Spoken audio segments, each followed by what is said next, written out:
Hello guys, म चाहिँ अब यो आलुबारी बनाउन आँटेको छु। सानो कोठेबारी।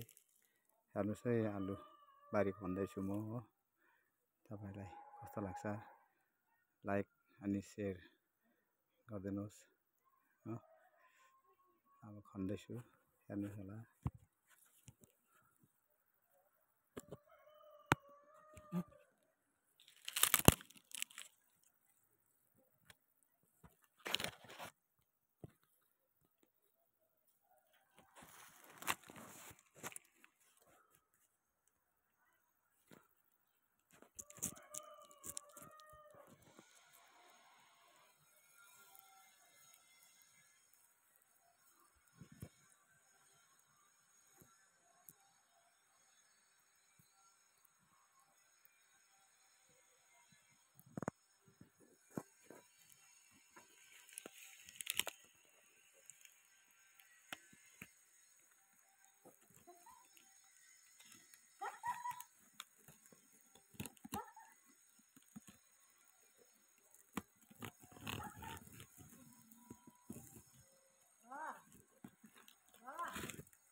हाई गाइस, म चाहिँ आलुबारी बनाउन आँटेको। हेरिदिनु होला, सबैले लाइक गरिदिनुहोस्।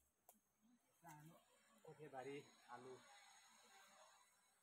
अलिकति आलुको बिउ थियो कि अब म चाहिँ सुरु गरेको हेर्नु चाहिँ यसरी गऱ्यो भने चाहिँ आफ्नो अर्ग्यानिक खानु पाइन्छ हो। कति किनेको खानु मनिसहरूले रोपेको, म चाहिँ आफै फलाएर खाउँ भन्ने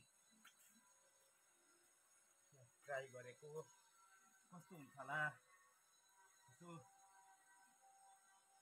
तपाईँहरूले पनि लाइक गरिदिनुहोस्, सेयर गरिदिनुहोस्, कमेन्ट गरिदिनुहोस्। हेर्नु होला, यो राम्रो छ बारी। यसरी बनाउनुपर्छ बारी। सानो बारी किन घेर फ्याँक्नु भनेर नि अलिकति आलुको बिउ रोप्नु मन पऱ्यो चाहिँ रोप्दैछु हो। कतिको फल्ने हुन्छ त्यो चाहिँ अब भोलि पर्सि मात्रै म तपाईँहरूलाई हलेर खन्दै गरेको निकाल्दै गरेको फेरि भेट्यु गर्छु तपाईँहरूलाई। अरे अहिले चाहिँ म यही यसरी खनिरहेको छु हो। यसरी झार केलाउनुपर्छ पुरा चाहिँ काम भनेको मिहिन गर्नुपर्छ। यहाँ चाहिँ गाइस गल्छ, झार दुख्छ हो। यसरी भन्नुपर्छ, राम्रो छ। आलु खान्छु भनेर मात्रै हुँदैन, निधारबाट पसिना बगाउनुपर्छ, जिउबाट पसिना बगाउनु अनि मात्रै पसिनाको फल के अरे पाइन्छ, मेहनतको फल पाइन्छ। ल है हजुरहरूले पनि त्यस्तो मसिनो बारी छ भने केही रोप्नु होला। घरमा त्यसै नबस्नुहोस् होला, मोबाइल हेरेर तपाईँहरूले दिन नबिताउनुहोस्, टाइम पास नगर्नुहोस्। यसो जिउलाई अलिकति शरीरलाई हेल्थलाई राम्रो हुन्छ, सुगर लाग्दैन, प्रेसर हुँदैन।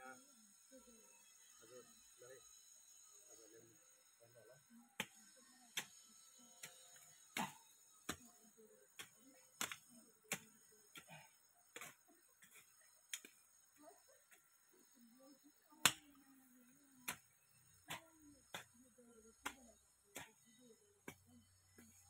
हेर्नुहोस् है, झार केलाको यसरी केलाउनु पर्छ है। देख्नु होला नि बारीमा म चाहिँ यसरी अरूले कसरी बनाउँछ हो। अब अहिले म भनिसकेर आलु पनि रोप्दै गरेको, ड्याङ पनि बनाउँदै गरेको, आलुमा खरानी हाल्दै मल हाल्दै रोप्दै गरेको पनि तपाईँहरूलाई म देखाउँछु होला हो। अहिले चाहिँ खन्दै गरेको छु।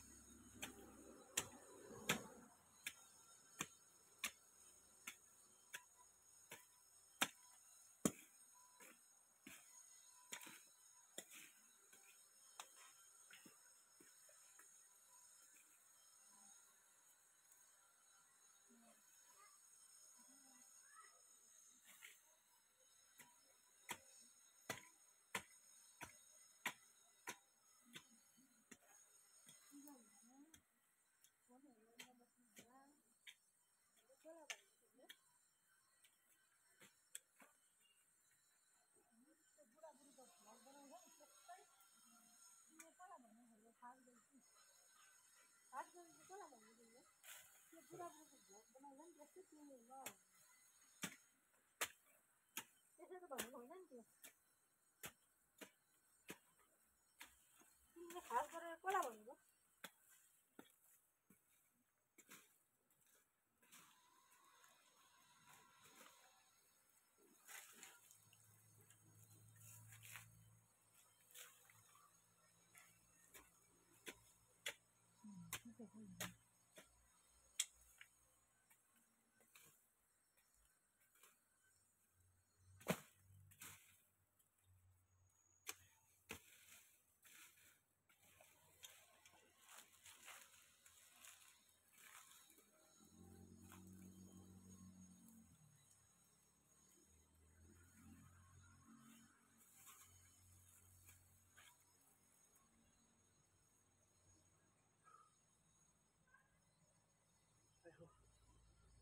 तिमीले कसलाई चाहिँ भन्नु खोजेर खास गरी चाहिँ कसलाई भन्नु तिमीले?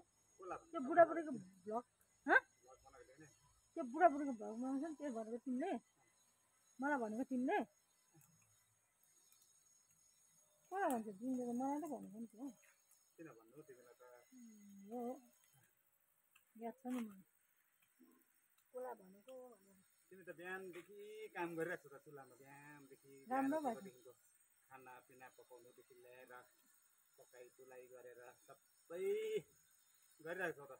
राम्रो भयो। नानीहरूलाई दिएर हामीलाई दिएर सबै सकेर त नुहाइधुवाइ गरेको होला होइन।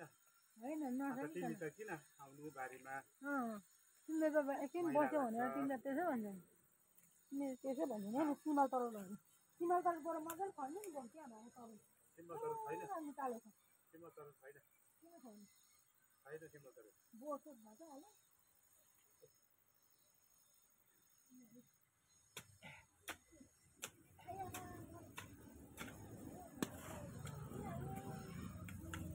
मैले भन्दैछु त तिमी बारीमा ट्र्याक्टर गरेर आएको, बारीमा आउनु हुँदैन, अहिले खोज्छ हुँदैन भनेर भनेको त। त्यस्तो हुन्छ नि।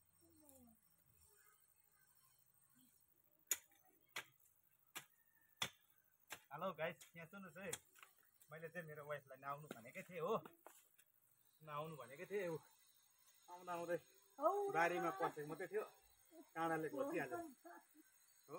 मैले नआउनु भन्दै नुहाएर जिउ मैला हुन्छ नआउनु भनेको, बारीमा पसेको मात्रै थियो, काँडाले घोचिहाल्यो। हेर्नुहोस् है, अब मैले माया गर्दा गर्दा हुँदैन भनेदेखि कतिको बुढाहरूले त यहाँ आइज खन यो भन्छ होला हो, तर म चाहिँ त्यस्तो भन्नु सक्दिनँ नि त, किन बिमारी छ नि त। हरेक कुरोमा म हेल्प गर्नु चाहन्छु हो। ल के बसेर त्यसो अलिअलि झार्केला जाऊ। त्यही भन्नु त तिमीले हाउडा हाउडाको भनेको त मलाई याद छ नि। तिमीले कहिले त्यस्तो होइन। भन्नु भइरहेको थियो। उसको छेउमा आएर त्यो काम गर्नु तिमी छेउमा आएर यस्तो झार्केला जाऊ भन्छ नि, म खनिसकेको पत्तो पाउँदिनँ रहेछ नि त, कहाँ पुगे थाहै हुँदैन रहेछ।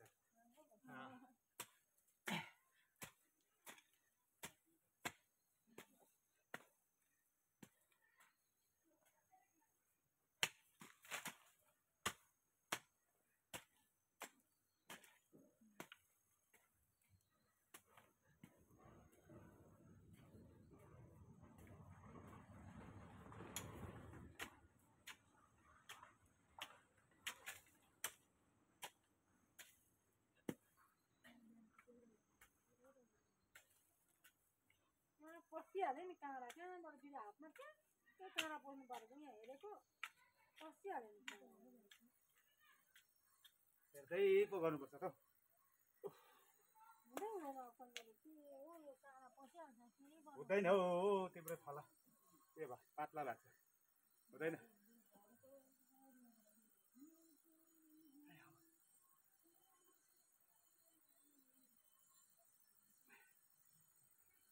यहाँ अहिले भने चाहिँ मेरो मिसेस पनि आएर झार खिच्दैछ मलाई हेल्प गर्नुहुँदैछ हो यस्तो हुनुपर्छ नि मिसेस भएपछि चाहिँ कतिजनाको त त्यस्तै बसेर दिन काटिदिन्छ है कति हाम्रो चाहिँ यस्तो हुन्छ बाइबल धर्मशास्त्रमा के लेखेको छ आदमको लागि चाहिँ हावा बनाइदिनु भएको जोडी बनाइदिनु भएको आदमको लागि चाहिँ एकदम हावालाई चाहिँ सहयोग दियोको लागि बाइबलमा पाउँछौँ त्यसै कारणले गर्दा हामी चाहिँ एउटै गराउँ भएकोले गर्दा चाहिँ हामीले कहाँनिर त्यहाँ अब हाम्रो पनि यहाँ छ त अलिकति अब हाम्रो पनि बेच्नुपर्छ अलिकति ल हेलो गाइस अहिले यति होइन अहिले म रोप्दै गरेको देखाउँछु तपाईँहरूलाई